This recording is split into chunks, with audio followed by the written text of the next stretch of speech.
Omicron को और अंदर से स्टडी कर सकते हैं। उनकी रिसर्च बहुत अच्छी है, उनका नाम भूल गया, तो उनको भी इस बार नोबेल प्राइज मिला है। एक और है जिन्होंने कोविड की जिन्होंने वैक्सीन डिस्कवर करी थी, उन्होंने जो सबसे पहली रिसर्च 2005 में उन्होंने पब्लिश किया था ये वर्क, तो उसके ग्राउंड पर कोविड की वैक्सीन अब बनी है, तो अब उनको नोबेल प्राइज मिला है। हाँ मनीष, ये क्वेश्चन था कि जो कोरोना में जिनमें कि कोरोना जिन्हें होता था पर उन्हें सिम्टम्स नहीं बल्कि उन्हें दिखते थे ना उन्हें पता लगता था, फिर बट उन्हें कोरोना वायरस होता था, तो उसमें ऐसे उसके लिए कौन सा जो म्यूटेशन है बल्कि डीएनए में ऐसा क्या होता था, कौन सा एंजाइम था वो कि उसके लिए रिस्पॉन्सिबल था, ये भी उन्होंने क्वेश्चन पूछा था। उनका तो इंक्यूबेशन पीरियड स्लो था। क्या आंसर था इसका? उन्होंने एच से कुछ बोला था और उन्होंने बताया था कि ये हमारी इम्यूनिटी को बहुत ज्यादा लो कर देता था और इससे H1N1, तो उसी का नाम वो नहीं था? क्या बोला नाम तुमने? HR पर नहीं कुछ ऐसा था। ओके, क्या बोल, आगे बता, आगे बता। उन्होंने बोला था कि वो हमारी इम्यूनिटी को डिप्रेस कर देता है। Okay. I don't think I am following incubation. अगर सिम्टम्स नहीं आ रहे तो मतलब इम्यूनिटी लो का उससे रिलेशनशिप तो नहीं बनता वैसे। मैं यही पूछा ना। अच्छा चल, और लिए पूछा, कोई क्वेश्चन नहीं होगा ना तेरे पास? कोई क्वेश्चन पेपर नहीं है राइट? ऑरली पूछा क्या? Yes ma'am. चलो फिर तो क्या ही कर सकते हैं। चल कोई ना, ओके बेटा। सो क्योंकि आपके एफएसटी स्टार्ट हो रहे हैं तो देखो इधर आओ। एनवायरमेंटल इश्यूज तो हट गया, आपको स्क्रीन दिख रही है? डाइवर्सिटी कंजर्वेशन पूरा खत्म, इकोसिस्टम पूरा खत्म, right? Organism and population, I am thinking कि मैं आपको एक बार गो थ्रू करा दूं एनसीईआरटी से, आपको हेल्प हो जाएगा जिनका पेपर। इससे गो थ्रू करा देती हूँ। उसके अलावा क्या क्या है आपके पास? आपके पास आपने अपनी वेटेज देखी है? सबसे ज्यादा किस चैप्टर की वेटेज है? मैम कौन चैप्टर की? मैम जो ह्यूमन वेलफेयर है उसकी भी ज्यादा है और बायोटेक की भी ज्यादा और इकोलॉजिक इको की भी ज्यादा है। इसलिए हम इकोलॉजी कर रहे थे। माइक्रोब्स इन ह्यूमन वेलफेयर की है, ठीक है? ये ह्यूमन हेल्थ एंड डिजीज तो वाला चैप्टर तो किया है। हाँ, ह्यूमन हेल्थ एंड डिजीज हमने साथ में कर लिया था अभी, सबसे पहले उसी से स्टार्ट की थी हमने रिवीजन, है ना? ह्यूमन हेल्थ एंड डिजीज, ठीक है, तो ये भी हमारा हो गया। तो हम 1 2 3 4 चार चैप्टर तो रिवाइज करके जाएंगे, ठीक है? उसके अलावा आपके पास माइक्रोब्स इन ह्यूमन वेलफेयर है, जो तुम सच में एक दिन में कर सकते हो, है ना? इसे रिवाइज कर सकते हो। इसमें से क्वेश्चन सिर्फ एग्जाम्पल बेस्ड ही आएगा। तुमको याद है, जिन बच्चों का भी कल पेपर है, आप लोगों को याद है मैंने आपसे कराया था, मैथ्स का कॉलम आते थे, क्लोस्ट्रीडियम से क्या निकलता है, लैक्टिक एसिड किससे बनता है, याद है? तो फ्रूट जूस क्लियर होता है, वैसे ही क्वेश्चन आते हैं। माइक्रोब्स इन ह्यूमन वेलफेयर से वही क्वेश्चन बनता है। तुम सिर्फ इसका जो पीपीटी बनाई थी ना हमने, उसी को रिवाइज कर जाना, बहुत है, मोर देन इनफ है, काफी है इतना। इसके बाद जो बचता है बायोटेक, भाई बायोटेक जिसने पढ़ी है वही कर पाएंगे, नहीं तो जिनका पेपर अब आगे आने वाला है, बायोटेक की यूनिट आपको करके जानी पड़ेगी। आराम से इससे क्वेश्चन आते हैं, दोनों चैप्टर से मिला के 4 से 5 क्वेश्चन तो आराम से आएंगे बायोटेक की यूनिट। तो ये है जो आपको अभी करनी पड़ेगी, ठीक है? तो जिनका कल है वो तो ऑब्वियसली अब नहीं कर पाओगे, लेकिन जिनका जिनका कल है वो बायोटेक की यूनिट करने से बेहतर ये रिवाइज कर जाना, क्योंकि माइक्रोब्स इन ह्यूमन वेलफेयर छोटू है, राइट? यो और मैम। जिनका बाद में है बायोटेक की यूनिट एक बार रिवाइज कर लेना, ठीक है बेटा? Yes ma'am. अरे तुम पढ़ते हो, जब क्लास आते हो अच्छे से लगाते हो तो हो जाता है, इतना इतना परेशान ना हो जाएगा तुम्हारा पेपर, इतना कुछ डिफिकल्ट है भी नहीं, ठीक है? बस आराम से दे आना है, इतना कोई है ना, बस ट्राई कि जो नहीं आता उसको छोड़ देना। सबसे इंपॉर्टेंट चीज ये करना है, ऐसा मत सोचना कि तुम्हें लग रहा है तुम्हारी ओएमआर शीट बहुत खाली खाली है। ओएमआर शीट गलत होने से बेहतर खाली होती है, तो ज्यादा ओवर अटेम्प्ट नहीं करना है, नहीं आता होगा उसको छोड़ देना, दैट्स द ट्रिक, ठीक है? यो मैम। चलो नाउ आगे चलते हैं। तो ऑर्गेनिज्म एंड पॉपुलेशन में सबसे पहले यार ये चार्ट आता है आपका सिंपल सा, और ये सिंपली लेबलिंग करना आता है, हमने कल इस पे क्वेश्चन भी किया था ना। यो मैम। तो हमें याद कैसे रखना है, हमें बस ये देखना है, एक्स कोऑर्डिनेट पे हमारे पास प्रेसिपिटेशन है जिसमें हमारा रेन भी आता है और स्नो भी आता है, ठीक है? और वाई कोऑर्डिनेट पे हमारा टेम्परेचर है, ऊपर टेम्परेचर हाई है, नीचे टेम्परेचर लो है, नेगेटिव में है। तो सबसे ज्यादा टेम्परेचर जिसमें होता है वो ग्रासलैंड्स होते हैं, ठीक है? और सबसे कम जिनमें होता है वो आर्कटिक वाले होंगे, तो ये तो सबसे नीचे ही आ गया, -10 के करीब, राइट? उसके बाद आपको कैसे याद रखना है? आपको याद रखना है कि हमने कल भी अर्थ बनाई थी कितनी बार, तो हमने करा था ना कि जो सेंटर वाला पार्ट है दैट इज ट्रॉफिक। तो ट्रॉफिक वो है जहाँ सबसे ज्यादा सनलाइट आती है, इसलिए वहां पे बारिश भी सबसे ज्यादा होगी। देखो 400 टू 450 के बीच में सेंटीमीटर के बीच में बारिश हो रही है, तो ये ट्रॉपिकल रेन फॉरेस्ट हो गए। और ट्रॉपिक के आसपास के रीजन को हम क्या बुलाते हैं? टेम्परेट। तो इसके नीचे वाला टेम्परेट रीजन हो गया, है ना। तो फिर उसके बाद कॉनिफरस फॉरेस्ट ही बचा सिर्फ। इतना भी लेबल हो जाएगा तो तुमको पता चल जाएगी लेबलिंग। सारा तो कर ही लिया ना, ग्रासलैंड ही तो बचा, राइट। यो मैम। सो मेक श्योर इस तरीके से आप इसको लेबल कर लेना, इतना कॉम्प्लिकेटेड है नहीं, ठीक है। आगे अगर हम चले तो एक चीज आती है जिसे हम कहते हैं नीश, कि नीश क्या होती है। ज्यादा से ज्यादा आपसे डेफिनेशन पूछ लेगा, नीश क्या होती है बताओ। Ma'am functional role in function role of organism. हाँ, किसी भी ऑर्गेनिज्म का फंक्शनल रोल क्या है इन इकोलॉजिकल सिस्टम जहां वो रह रहा है या रह रही है, ठीक है। उसके फंक्शनल रोल को हम रिच कह देते, निश कह देते हैं। जैसे उसका काम क्या है। Functional role of an organism. हाँ हाँ प्रिया बोलो, या लिखा नहीं, सॉरी बोलो। हाथ खड़ा किया बेटा तुमने। एक सेकंड रुकना, ये ना एग्जिट हो गया था, वो बीच में कॉल आ गई थी ना, मैं यहाँ से ज्वाइन करूँ। अरे मैं तुम बताया नहीं कल यहाँ पे आग लग गई थी बाय द वे। कहाँ पे? अब मैं और मम्मी टीवी देख रहे थे, हमारे इधर वाला जो रूम है जहाँ से मैं कभी क्लास ले रही हूँ, तो उसके बैक साइड में, मतलब यहाँ पे जो नीचे वाली आंटी है उनका बहुत बड़ा सा घर है, उन्होंने पीछे ग्राउंड फैला रखा है ऐसे। सो उसके पीछे जंगल है, टेक्निकली जंगल सा बना हुआ, और फिर पीछे कॉलोनी आती है। सो वहां पर रात को हमें ऐसे लगा पटाखों की आवाज आ रही है, तो हमें सड़ने की स्मेल आई। सो वी थॉट कि हमारे किचन में आग लगी, क्योंकि इस रूम में किचन है ना। तो हमें लगा यहाँ पे हमारे किचन में आग लग गई। हम भाग कर आए तो विंडो से देखा कि नीचे आग लगी हुई थी, वो बहुत बहुत जबरदस्त वाली आग होती है ना। तो उन्होंने जो ऐसे कवर कर रखा ना, मतलब प्लास्टिक के शीट्स लगा के उन्होंने अपना पीछे बैकयार्ड कवर कर रखा है, उसमें किसी ने इंटेंशनली बीच में आग लगा दी थी। वहां पे कुछ पीछे लोकल रहते हैं ना, लोकल कॉलोनी के बच्चे, तो वो जंगल से ऐसे टाप के उनके घर के पास आके ना बैठ जाते हैं, गद्दे वद्दे लगा के, अपना बच्चे जो भी करते रहते हैं। तो उन्होंने मना कर दिया कि यहाँ शोर ना मचाओ। तो लगता है शायद उन्होंने पटाखे लगा के वहां पे आग ही लगा दी। वहां पे पेड़ है, वो पेड़ नहीं, क्योंकि जंगल ही है ना, पेड़ ने आग पकड़ ली पूरी। रात देर हो गई थी। मैम कोई नुकसान भी हुआ क्या? हाँ हाँ, उनका पूरा वो शेड जल गया, वो पेड़ जल गया। फिर हम नीचे गए, हम नीचे वालों को उठाया। आंटी को पता ही नहीं था, आंटी बहुत बुजुर्ग है वो, आई थिंक 85 के करीब हो गई है, उनको पता भी नहीं था। उनको उठाया, हमने बताया पीछे आग लग गई है, फिर पानी से बुझाया। उसको लग गया आधा पौना घंटा आराम से बुझाने में। सो आपने पूछा भी बच्चों से? कैसे पता चलेगा बेटा, पूरी एक कॉलोनी रहती है पीछे, जब किसी को देखा नहीं आप कह नहीं सकते ना। Yes ma'am. इसलिए, लेकिन वो बहुत बुरा था यार। आंटी ने मना भी कर दिया तो तुम आग लगा के चले जाओ घर में। कोई बुजुर्ग, एक अकेली बुजुर्ग रह रही है पूरे घर में। सोचो, हमें बाई चांस हम सो गए होते, हमें पता ही ना चलता।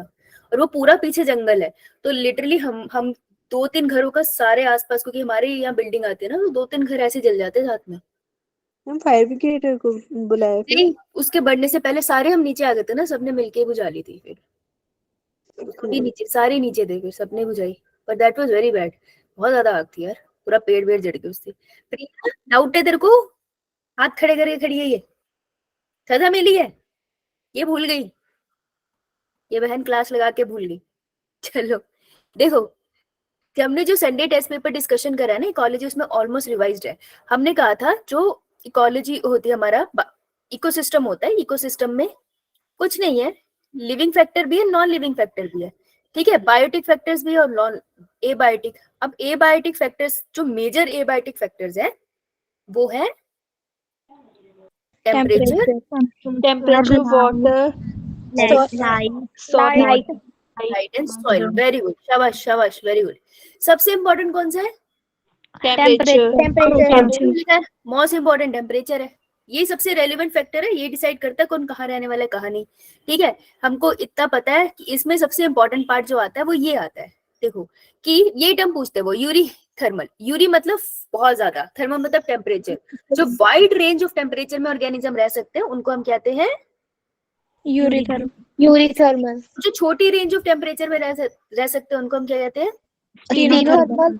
ज्यादातर ऑर्गेनिज्म कैसे होते हैं? Eurythermal, stenothermal. देखा, कुछ भी नहीं था इसमें। अगर मैं नेक्स्ट पे आऊँ, हाँ मैम ये वाला यूरीथर्मल वाला भी पूछा था।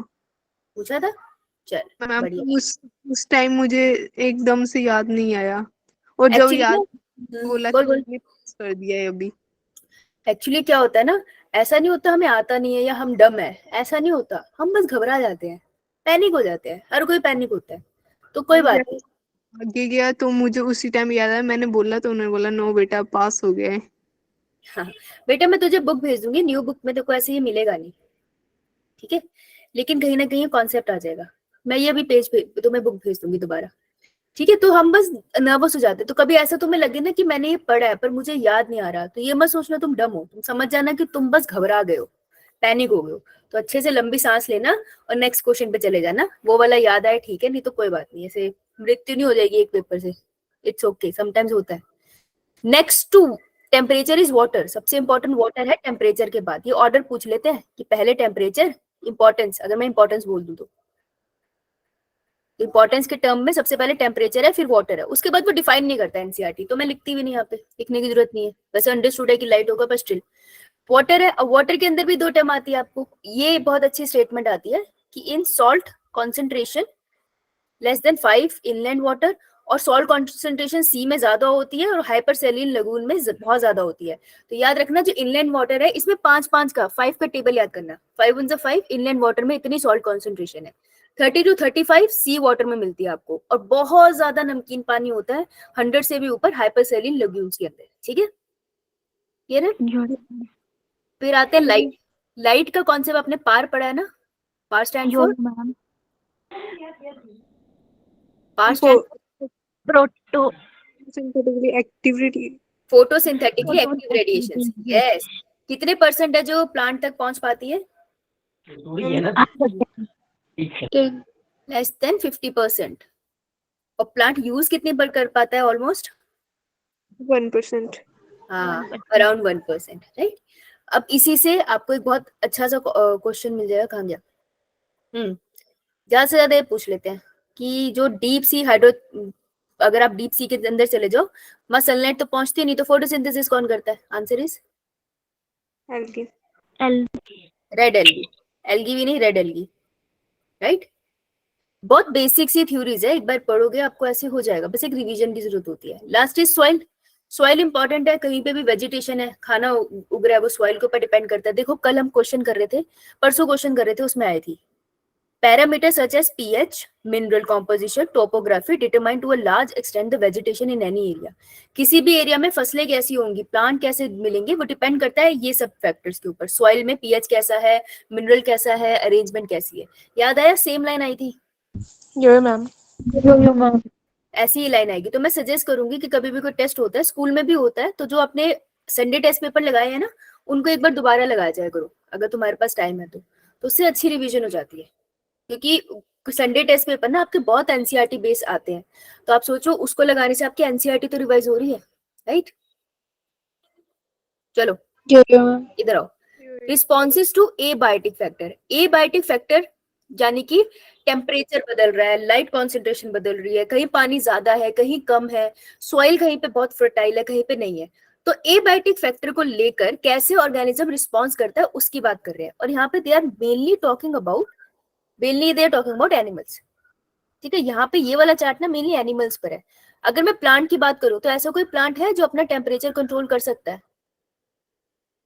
No ma'am. नहीं ना, इसलिए तो यहाँ पर ये एनिमल्स की बात कर रहे हैं। समझ आ रहा है? Yes ma'am. हाँ, फास्ट हो जाए तो मुझे बता देना। तो देखो इस पैराग्राफ में क्या इंपॉर्टेंट है, इस पैराग्राफ में आपको एक टर्म देता है वो बहुत अच्छे से कि होम्योस्टेसिस। तो हम ना बचपन से पढ़ रहे हैं कि होम्योस्टेसिस का मतलब है, मतलब मैंने ज्यादा टाइम यही पढ़ा है कि होम्योस्टेसिस का मतलब है कांस्टेंट बॉडी टेम्परेचर। हाँ, इस वजह से क्वेश्चन गलत होता है कि टेम्परेचर तो ठीक है, लेकिन one more thing, temperature and osmolarity, कि आपकी बॉडी में सोडियम पोटेशियम का लेवल सही है या नहीं, आयरन की कॉन्सेंट्रेशन भी सही रहनी चाहिए और टेम्परेचर भी सही रहना चाहिए, तब हम होम्योस्टेसिस में आते हैं, ठीक है। तो होम्योस्टेसिस का बड़ा मीनिंग है, राइट। तो ये दोनों टर्म्स याद रखना आप, ओके। यही बात इन्होंने यहाँ लिखी भी है, ठीक है। अभी आपको एग्जाम्पल दे देते हैं, पढ़ के देखना, बहुत सिंपल सा है कि यहाँ से अगर मैं लेट्स से हैदराबाद से मैं तुम्हारे पास हिमाचल आ जाऊं, तो मुझे तो ठंड लगेगी, वहां पे ठंडी होगी, तो मेरी बॉडी क्या करेगी, स्वेट करेगी, शिवर करेगी, शिवर हम शिवर करेंगे। टेम्परेचर मेंटेन कर लेगी। मान लो मैं अभी भी शिवर कर रही हूँ, लेकिन ऐसे थोड़ी ना शिवर करने से गर्मी लगने लग जाएगी इतनी, वहां तो काफी ठंड है, मुझे स्वेटर पहनना पड़ेगा। तो मैं ऐसे अपनी बॉडी का टेम्परेचर मेंटेन कर सकती हूँ। लेकिन अगर एक डॉग को ठंड लग रही है, वो तो नहीं कर पाएगा। एक मछली तो चलो अलग एग्जाम्पल हो गया, जैसे स्नेक को लग रही है तो वो नहीं कर पाएगा। तो ऐसे एनिमल अपने आप को अरेंज करते हैं। ये वाला जो छोटा सा ग्राफ है, डायग्राम्स इंपॉर्टेंट होते हैं एनसीईआरटी के, एनी एग्जाम, हर एग्जाम के लिए। तो करना क्या होता है, पहले एक्स एक्सिस देखते हैं और उसके बाद हम देखते हैं वाई एक्सिस पे क्या कोऑर्डिनेट्स है। एक्स एक्सिस पे देख रहे हैं एक्सटर्नल लेवल पे क्या चल रहा है, ठीक है। तो एक्सटर्नल लेवल पे आप देख रहे हो temperature, they are talking about actually temperature, और इंटरनल लेवल पे बात कर रहे हैं, ठीक है। तो आप देखते हो एक ऑर्गेनिज्म है कि एक्सटर्नली जैसा मर्जी टेम्परेचर है, उनको कोई फर्क नहीं पड़ रहा, उनका इंटरनल लेवल पे टेम्परेचर कैसा है, कांस्टेंट है। जिनको बाहर के टेम्परेचर से फर्क नहीं पड़ता, अपनी बॉडी का टेम्परेचर वो मेंटेन कर लेते हैं, ऐसो को हम बुलाते हैं रेगुलेटर्स। है ना। नाउ ऐसे ऑर्गेनिज्म जो बाहर के टेम्परेचर के साथ अपने बॉडी का टेम्परेचर चेंज करते चले जाते हैं, होता चला जाता है, वो कंट्रोल नहीं कर सकते, those are known as conformers. जैसे कि आप बहुत सिंपल सा एग्जांपल है इसका, आपने लेजर तो देखी होगी, यो मैम। एग्जांपल है। और पार्शियल रेगुलेटर है कि पहले बाहर के टेम्परेचर के साथ उनकी बॉडी का टेम्परेचर चेंज हो रहा था। इस लाइन को ध्यान से देखना, पहले चेंज होता है तो पहले कॉन्फॉर्मर है, उसके बाद वो क्या बन जाते हैं, रेगुलेटर। तो ओवरऑल हम इनको कहते हैं कि ये पार्शियल रेगुलेटर्स है। तो इसका बहुत अच्छा एग्जांपल था राइट। तो गलती कहाँ होती है, हम बोल देते पहले रेगुलेटर थे फिर कॉन्फॉर्मर थे, पहले कॉन्फॉर्मर थे फिर वो रेगुलेटर हो गए, ठीक है। यो मैम। इसी बात याद रखना, ये लेबल होने के लिए आ जाएगा। वैसे एग्जांपल पूछते तो नहीं है, पर ज्यादा से ज्यादा एग्जांपल ही पूछ लेंगे। तो रेगुलेटर वो जो अपनी बॉडी का टेम्परेचर रेगुलेट कर सकते हैं, राइट। अब यहाँ पे एक बहुत अच्छी लाइन आती है कि इवोल्यूशनरी बायोलॉजिस्ट ऐसा मानते हैं कि मैमल जो सक्सेसफुल है ना धरती के ऊपर, वो इसीलिए है क्योंकि वो होमोस्टेसिस मेंटेन कर सकते हैं। वो पोलर रीजन में भी रह लेते हैं, छोटे छोटे वो बर्फ के घर को क्या बुलाते हैं, वो घर बना लेते हैं बर्फ का, है ना। और डेजर्ट में भी रह लेते हैं वो लोग, इंसान कहीं भी रह सकता है। तो उसकी सक्सेस वो कहते हैं क्योंकि वो रेगुलेटर है इस वजह से, राइट। गुड वाला एग्जांपल, ठीक है। नाउ कॉन्फॉर्मर जो अपने टेम्परेचर मेंटेन नहीं कर सकते, और इसकी स्टेटमेंट से हमने पीवाईक्यू लगाया है। एन ओवरवेलमिंग मेजोरिटी, क्वेश्चन यहाँ से स्टार्ट हुआ था, मेजोरिटी 99%, तो उन्होंने 99% क्वेश्चन में ऐसे दिया था, इसलिए हम उसे पहचान नहीं पाए थे। 99% of animal and nearly all plant कैसे होते हैं, कॉन्फॉर्मर। तो मेजरली सब क्या होते हैं, कॉन्फॉर्मर। इसी के साथ दो टर्म आ जाती है, कहाँ चलेगी वो टर्म, कब से ढूंढ रही हूँ,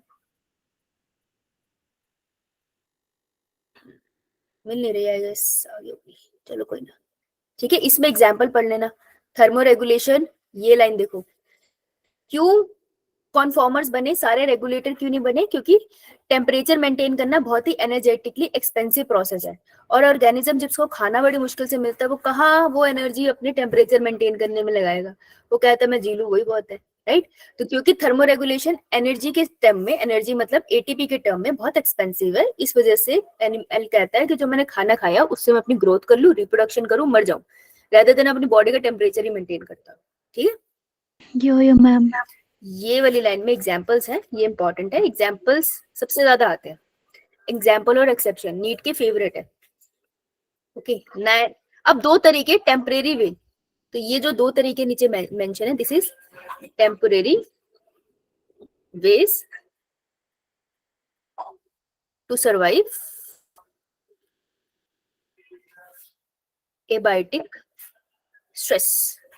जैसे मान लो कुछ टाइम के लिए बहुत ज्यादा ठंड पड़ने वाली है, 2-3 महीने के लिए, या 2-3 महीने के लिए बहुत ज्यादा गर्मी पड़ने वाली है, तो कुछ टेम्परेरी वे है जिससे ऑर्गेनिज्म सरवाइव कर सकता है, ठीक है।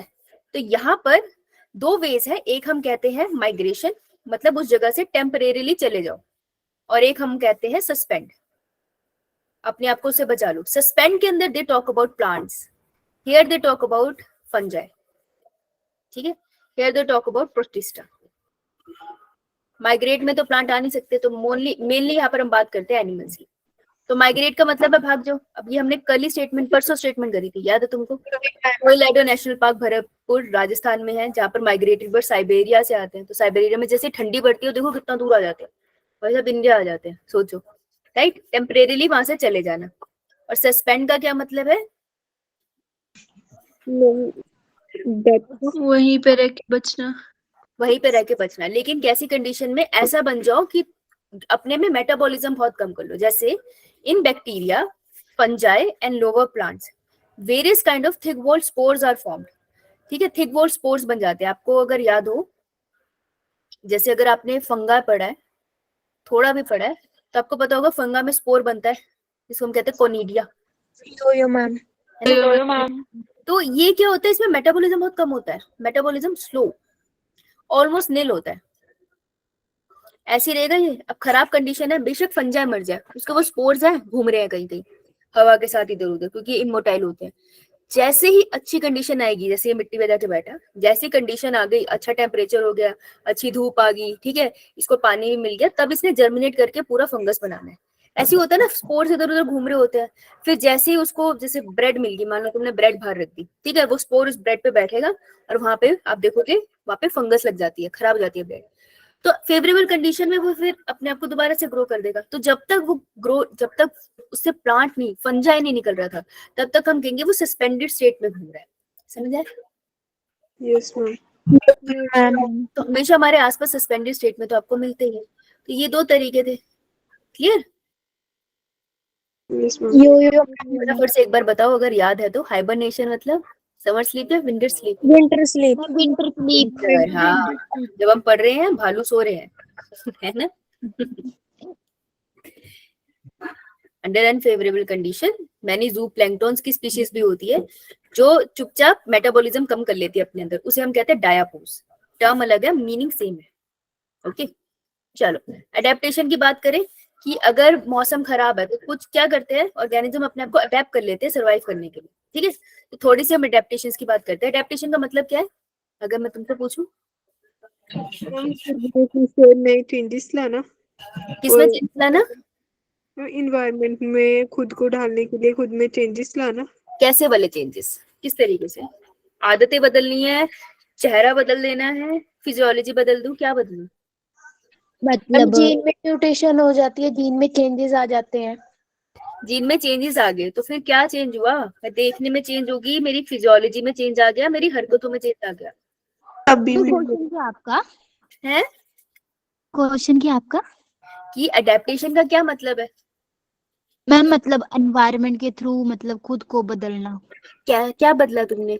अपने आप को देखने में बदल दिया, अपने अंदर की डाइजेस्टिव सर्कुलेटरी सिस्टम बदल दिए? मैम या जैसे मैं आपको एग्जांपल बताती हूँ, जैसे ठंड आ गई तो हम स्वेटर वगैरह पहनते, तो हम एनवायरनमेंट के थ्रू खुद को मतलब हम मतलब चेंज कर लेते हैं। हाँ, तो स्वेटर पहनना क्या है तुम्हारा? फिजियोलॉजी में चेंज आया अंदर या बिहेवियर में चेंज आया?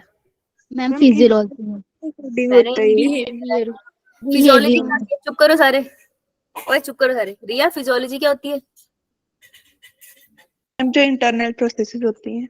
हाँ, तो बेटे जब तूने स्वेटर पहनने तो तेरे अंदर डाइजेस्टिव सिस्टम चेंज हो गया? No ma'am. फिर स्वेटर पहना तो तेरी हरकत में चेंज आया ना, पहले तो टी शर्ट पहन के घूम रही, तब स्वेटर पहन के घूम रही है, तो बिहेवियर में चेंज आया ना। तो जो मैम अडेप्टेशंस क्या होती है? बिल्कुल सही बोल रहे हो, चेंजेस हमने चेंज एडजस्ट कर लेते हैं अब अपने एनवायरनमेंट के अकॉर्डिंग। ठीक है, सो ऑर्गेनिज्म चेंज कर लेते हैं अपने अंदर ताकि वो एनवायरनमेंट के अकॉर्डिंग अडेप्ट कर पाए। चेंज कैसे कैसा हो सकता है? एक होता है आपका बिहेवियरल चेंज, जैसे इसने कहा मैंने स्वेटर पहन लिया, राइट। एक हो सकता है मॉर्फोलॉजिकल चेंज। मॉर्फोलॉजिकल चेंज कैसा होगा?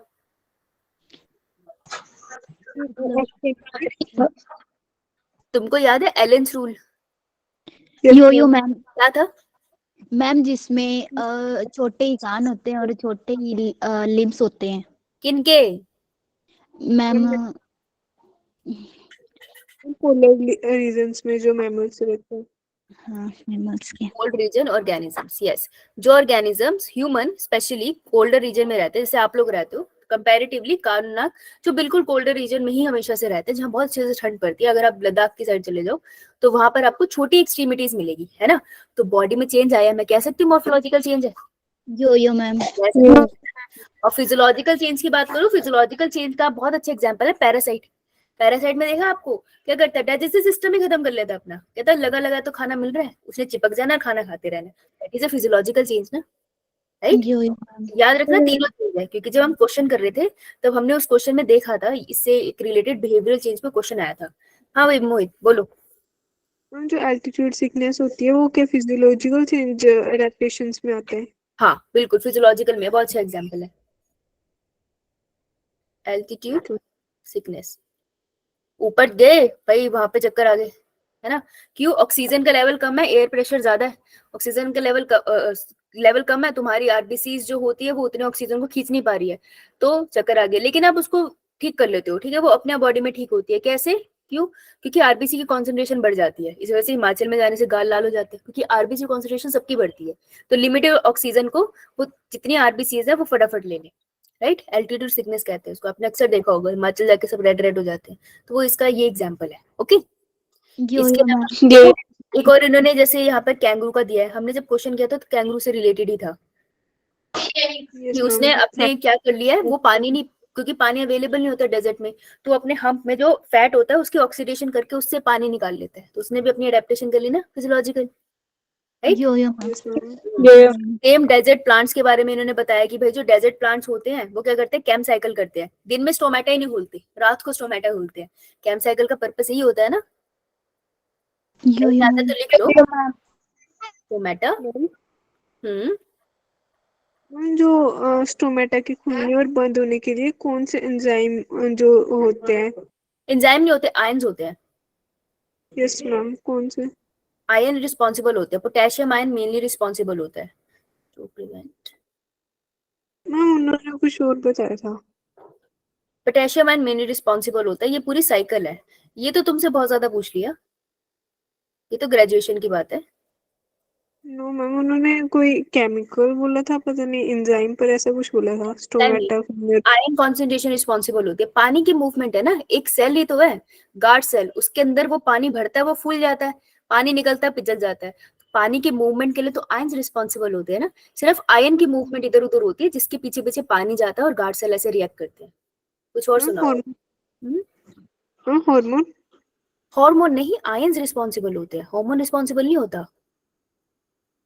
कुछ यो और यो मैम। आयन रिस्पॉन्सिबल होते हैं, आई एम प्रीटी श्योर। ठीक है, कुछ और सुना होगा या कुछ और क्वेश्चन होगा। देखो ओपनचिया भी उसमें आया था एग्जाम्पल, डेजर्ट प्लांट में। तो जो डेजर्ट में रहता है उसको किससे बचना है, उसको यही डर है कि उसके पास ये चुल्लू भर पानी है, उसने वो सूरज ने ले जाना है। वो कहता है चुल्लू भर पानी को छुपा के रखेंगे, तो क्या करेगा, स्टोमेटो को नीचे बिठा देगा। तो ऐसे स्टोमेटो जो नीचे होते हैं, ऊपर की लेयर में नहीं होते, उनको हम कहते हैं कैसे स्टोमेटो, सनकिन। हाँ सनकिन, सन से छुपे हुए। सनकिन स्टोमेटा नीचे झुके हुए स्टोमेटा होते हैं, बिल्कुल नीचे की लेयर में होते हैं, मैं एनाटॉमी में पढ़ाऊंगी, ठीक है। और उनमें कैम्प साइकिल होते हैं, कहते हैं दिन में ना नीचे वाले स्टोमेटा भी बंद रखने, ताकि इससे ट्रांसपिरेशन पानी ना ले जाए। रात को वो खोल लेते हैं तो उनकी फोटोसिंथेसिस सही चल जाती है तब भी। और पत्तों को वो क्या कहते हैं, वो कर देते हैं लीव्स को रिड्यूस करके स्पाइन्स बना देते हैं, क्योंकि लीफ का सरफेस एरिया ज्यादा पानी उड़ सकता है ना, तो वो क्या करते हैं, हम उसको स्पाइन बना लेते हैं, कह रहे ले सूरज अब ले ले पानी, कितना लेगा, है ना। तो ये उनकी एडेप्टेशन है, राइट। एडेप्टेशन एग्जांपल से क्वेश्चन में, चलो डिफरेंस रूल भी आ गया, अभी क्या था, है ना। चलो एल्टीट्यूड सिकनेस भी आ गया मनीषा का, पूरा एक्सप्लेन किया हुआ है, बहुत थ्योरेटिकल चैप्टर है। नहीं बुक में नहीं है मैम ये। नहीं बुक में नहीं है ये, मैं ये भेज दूंगी, रीड कर लियो, यो मैम। ठीक है। ये देखो डेजर्ट लिजर्ड है, फिजियोलॉजिकल है, डेजर्ट लिजर्ड भी भाग जाएगी। वो फिजियोलॉजिकल एबिलिटी है कि वो डील नहीं कर सकती टेम्परेचर से, तो धूप सेकती है। मेरे यहाँ पे बरांडे में लिजर्ड आके बैठती थी, तो सुबह धूप सेकने में जाती थी, वो भी वहीं बैठी हुई थी। मैं क्या बताऊँ, ये भी सोच रही होगी इससे भी टेम्परेचर मेंटेन नहीं होता है। मैं तो मजे के लिए जाती हूँ सुबह सुबह, वो वहां बैठी हुई है ऐसे करके, ऐसे देख रही हूँ मुझे ध्यान से। मैं कहा हो सकता है डरेगी, मैं उसके पास से निकल गई, उसने कुछ नहीं बोला। मैं कहा she is very comfortable with me. चलो पॉपुलेशन इकोलॉजी, जहां तुम्हारी मौत हो जाती है।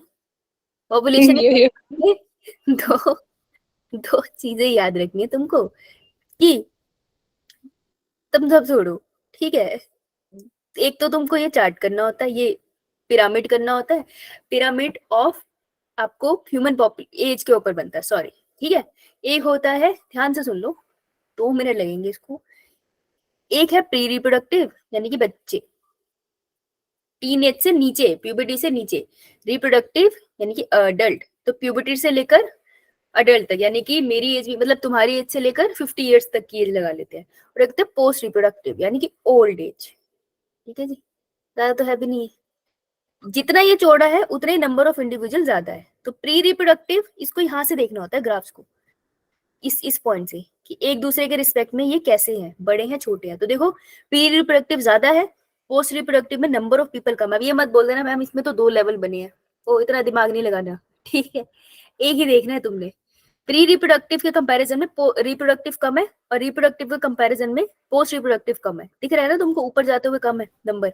यो यो मैम। पॉपुलेशन एक्सपेंडिंग है। अगर मैं इसको 20 सालों के बाद देखूंगी तो देखो ना कितने सारे प्री रिप्रोडक्टिव में ये वाले बच्चे अडल्ट में आ जाएंगे, तो वो कितने सारे बच्चे और प्रोड्यूस कर सकते हैं। तो ये पॉपुलेशन एक्सपेंड करती जाएगी। ये आपको कहाँ मिलता है? ये आपको मिलता है in developing countries like India. ये डेवलपिंग कंट्री है जहाँ पे रिप्रोडक्शन की एज में बहुत लोग हैं, तो भाई भर भर के बच्चे आएंगे, 50 साल का और हम सबको सरपास कर देंगे। ठीक है, स्टेबल क्या होते हैं? स्टेबल कैसे पता चलता है? देखो यही क्वेश्चन बार बार आता है, ध्यान से देखना। प्री रिप्रोडक्टिव एंड रिप्रोडक्टिव क्या एक ही लेवल पे है? यो यो मैम। यो यो मैम। यहाँ से पहचानना है ग्राफ, इसको भूल जाओ, दो दो मत देखा करो, तुम बस एक ही देखा करो। इसको तुम्हें यहीं से पहचानना है कि जैसे अगर ये दोनों सेम लेवल पे होंगे तो मैं इसको कहूंगी स्टेबल है। ठीक है, तो ऐसा नहीं है, मतलब जितने अडल्ट है लगभग उतने ही बच्चे हैं। तो जितना पॉपुलेशन आज हमें दिख रहा है ना, 20 सालों के बाद उतना ही पॉपुलेशन दिखेगा, कुछ ज्यादा इंक्रीज नहीं आ रहा। हाँ, ये वाले जरूर कम होने चाहिए, हमेशा ओल्ड एज कम होनी चाहिए रेदर देन यंग। तो ये स्टेबल पॉपुलेशन है। तो ये होती है डेवलप्ड कंट्रीज लाइक यूएस, उनका सडनली पॉपुलेशन एक्सपेंड नहीं होगा। ठीक है, जितना अभी है उतना ही 20-30 सालों के बाद होगा। डिक्लाइन तब होगा जब आपका प्री रिप्रोडक्टिव कम हो, किससे? रिप्रोडक्टिव से। तो यहाँ पे पॉपुलेशन है, लेकिन 20 सालों के बाद यहाँ पर बच्चे तो थे ही नहीं, तो रिप्रोडक्टिव एज में आपको आया ही नहीं, सारे ओल्ड एज में चले गए।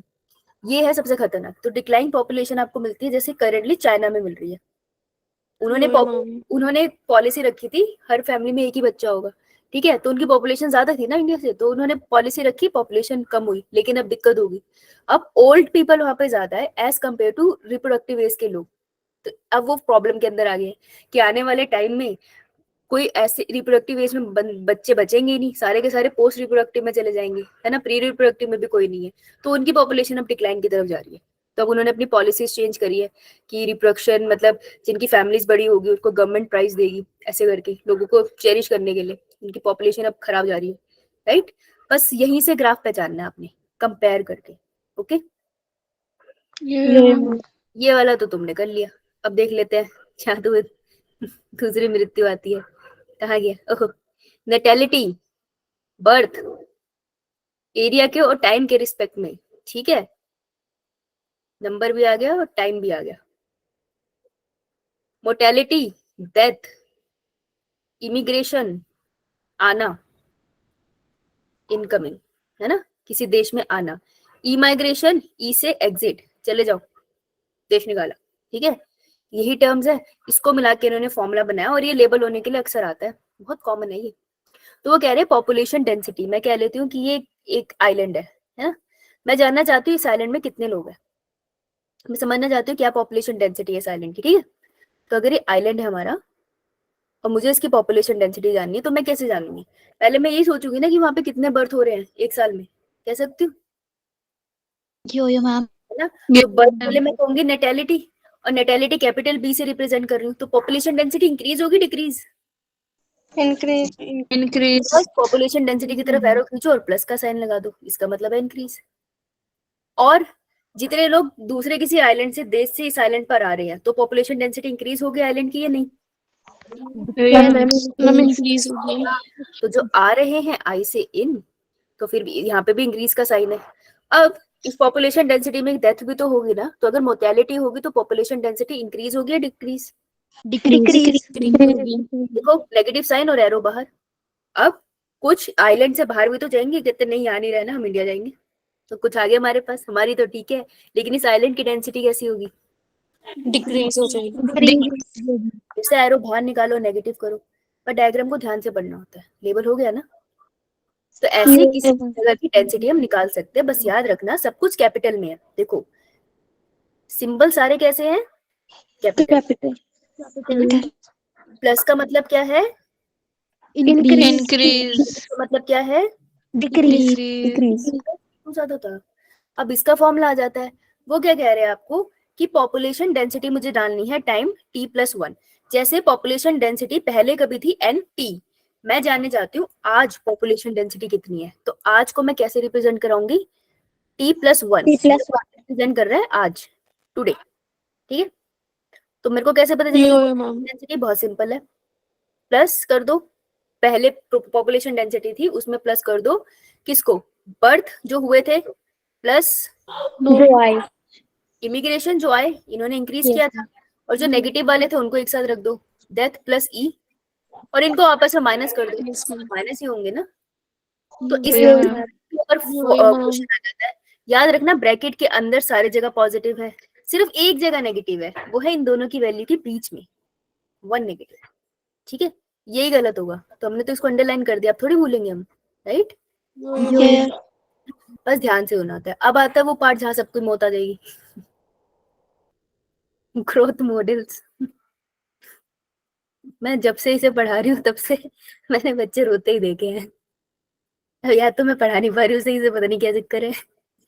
मैम थोड़ा डिफिकल्ट है ये चैप्टर। मैं जब से पढ़ा रही हूँ, बता रही हूँ, जब ओवरसीज भी पढ़ाया था मैंने, वो बच्चे भी इसी पे रोते थे। चलो कोई बात नहीं, एक दिन आएगा।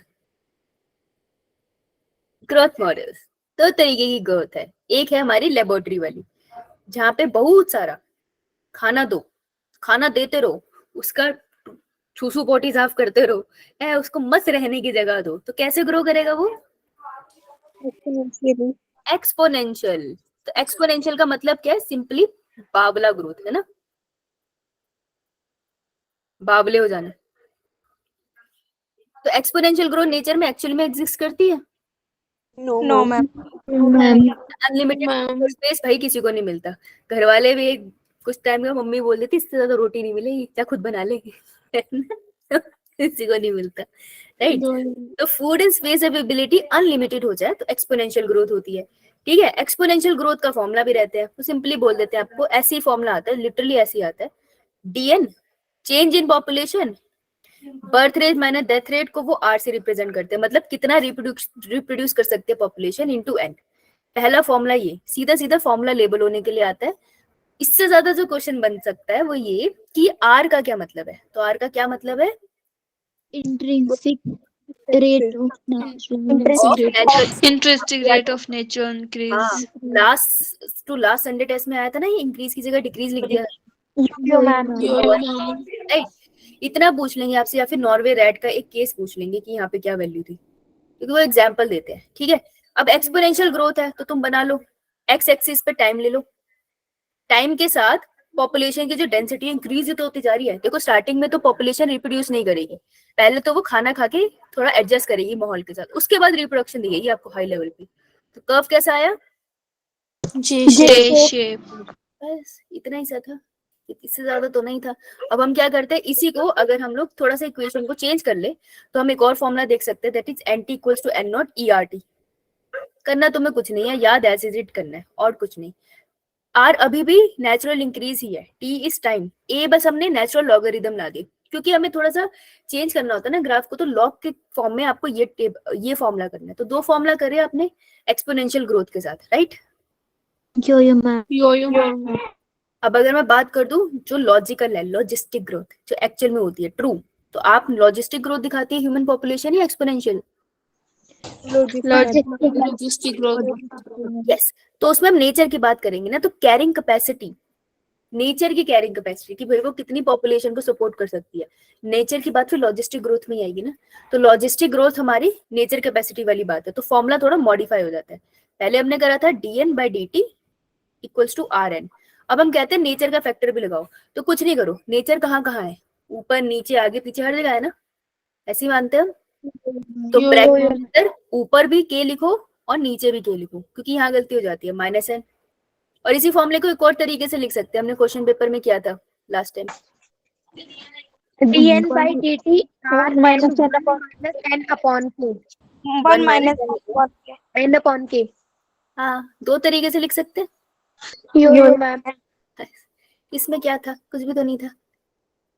अब इसी को ये जो हमारा कर्व आ रहा है इसे वर्ल्हॉर्स्ट पर्ल कहाँ गया लॉजिस्टिक कर्व कहते हैं। और ये कैसे दिखता है, क्योंकि ये ज्यादा लॉजिकल है तो आपको इसमें फ्लेक्सिबिलिटी दिखेगी ना।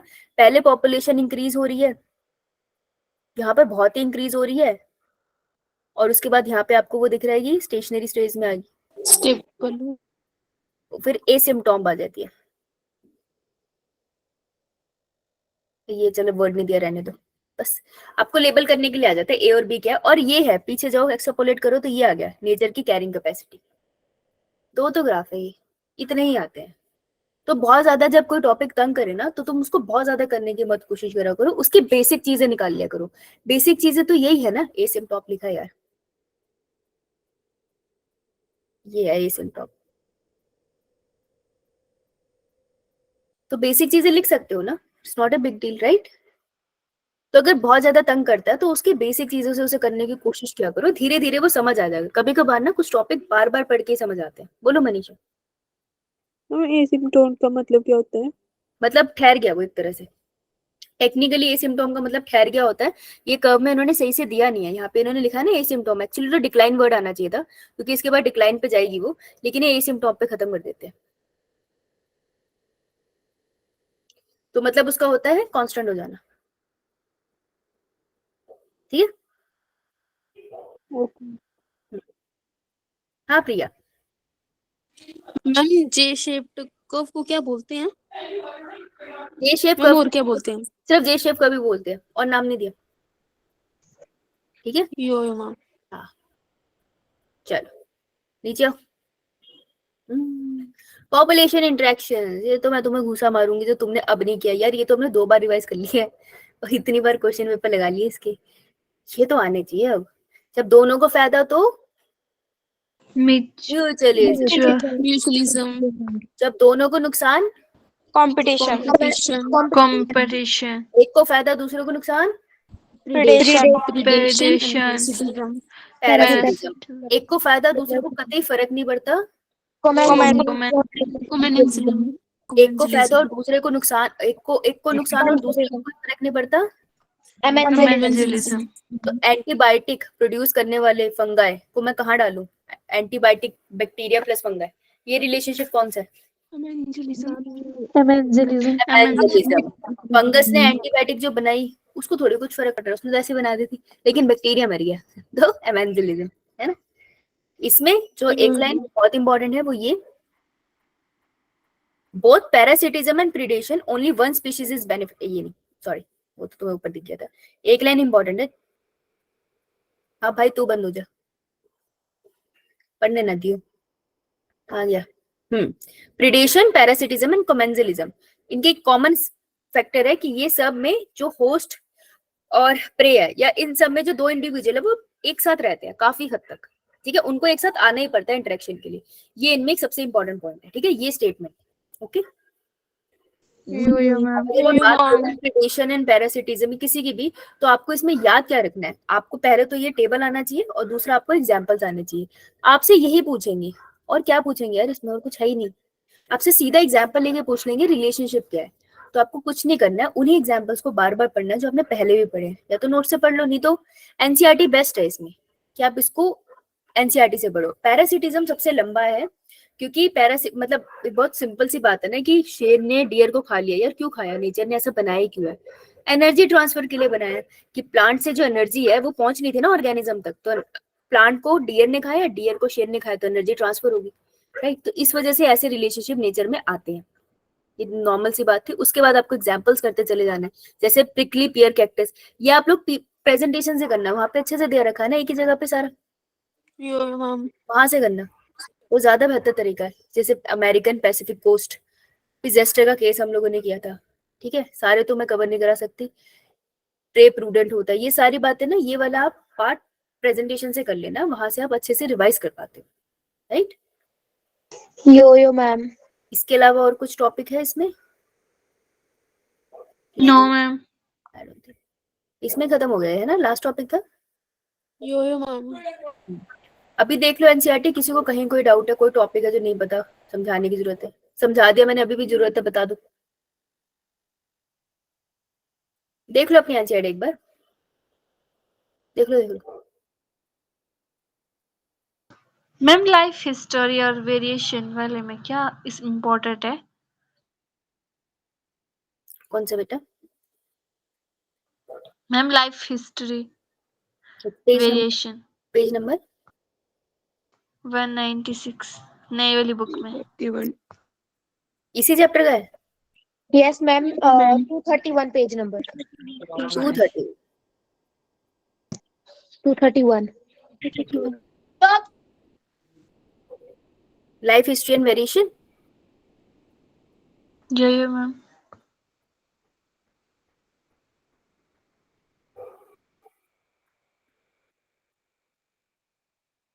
कुछ खास नहीं, ज्यादा से ज्यादा ये लाइन आप रीड कर सकते हो, दैट इकोलॉजिस्ट बिलीव करते हैं कि किसी की लाइफ हिस्ट्री डिपेंड करती है कैसे कैसे वो कंडीशंस में रहा है। मतलब कि हम कहते हैं ना कि जो बैम्बू होता है, फॉर एग्जाम्पल जो बैम्बू होता है वो 100 से लेकर 150 सालों तक जीता है, उसके बाद एक बार फ्लावरिंग करता है और मर जाता है। ठीक है, तो ऐसा क्यों करता है बैम्बू, लेकिन दूसरे प्लांट आप देख लो वो ऐसा नहीं करते हैं। तो ऐसा क्यों करता है कि डिपेंड करता है वो जैसे माहौल में रहता है, जैसे एनवायरमेंट में रहता है, वहां पे उसको एक बार रिप्रोडक्शन करके मरना सही रखता है। ठीक है, तो वो बस इतना सा बोल रहे हैं कि अगर आप कहते हो कि किसी ऑर्गेनिज्म की लाइफ हिस्ट्री कैसी है, वो डिपेंड करता है वो किस एनवायरमेंट में रहता है। बस इतनी सी बात इन्होंने इतने लंबे पैरे में बोली है, इसमें और कुछ नहीं है। और कुछ? दैट्स इट, एक ही बच्ची है? ये ma'am. No thank you ma'am. ठीक है, फिर पोल पोल कर ले, poll poll poll yo ma'am yo ma'am. Poll launch कर रही हूँ। ओके जी, चेक करो and give me the answer कि what should we start on Monday. अब हम मंडे से क्या स्टार्ट करें, क्योंकि आपका तो पेपर हो ही रहा है हिस्ट्री, तो फिर हम लोग आगे से आगे का पढ़ना स्टार्ट करते हैं। तो I give you the options, tick कर देना। दो किंगडम क्लासिफिकेशन, दो प्लांट किंगडम, दो एनिमल किंगडम, क्या भाई अब टाई ब्रेकर ही तुम्हारे साथ। Okay okay 22 votes, I need at least 35 votes, then we'll done. 24 votes, 26 votes, और करो, कर लो बेटा, वोट कर लो। मैम आपको शो होते हैं कितने हो गए? हाँ हाँ, मेरे को शो आप होते हैं, मेरे को तुम्हारा मैम नाम भी तो होते हैं। ऐसे हमें होता भी है। होते हैं। हमें भी होते हैं शो। अच्छा, ये देखो ऐसे शो हो रहे हैं मेरे को। मैम हमें भी हो रहे हैं। हमें हाँ भी तो हो फिर रहे मैं हैं। मैम मुझे अच्छा नहीं ये तुम्हें नहीं हो रहे?